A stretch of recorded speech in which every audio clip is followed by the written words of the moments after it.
So root layering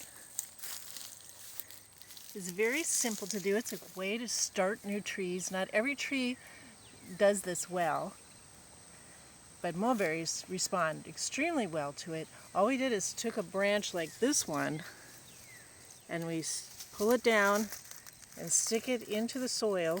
We'll cut away a little bit of the bark to stimulate the root growth. And we stick it in the soil and it will start rooting. Most plants at these nodes where the leaves come out have enzymes that can produce either leaves or roots. And when they're in the air and sun, they produce leaves. But if you cut off this branch right here and stick a good portion of it under soil, then these nodes will get a signal. The enzymes in these nodes will get a signal that will tell them that they need to produce roots instead of leaves. And that's how propagation works. And you can propagate a whole lot of plants just by sticking one of the branches into soil. There's a whole lot of plants that will reproduce in that way very satisfactorily. Mulberries are one of these.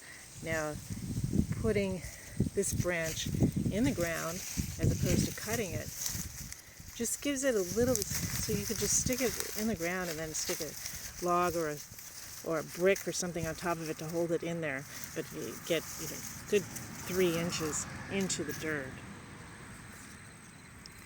You can put as much as you want. You can put 6 inches, but and all of that will turn into root and put little rootlets out of the stem.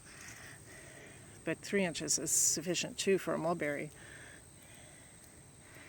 And the reason why you want to do that instead of just cutting it off and putting it in a pot is because, especially in the fall, these plants don't have the vigor that they're starting to go into dormancy. They're starting to quiet down for the winter.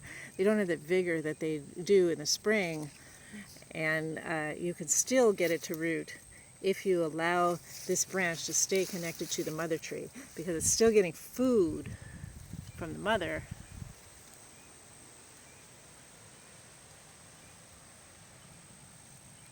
Which comes through this stem and gives it enough energy, along with the enzymes in here, to go ahead and create a new plant. So that extra food from the mother makes a lot of difference. If you're having trouble propagating plants, try this root layering system and see how that works for you.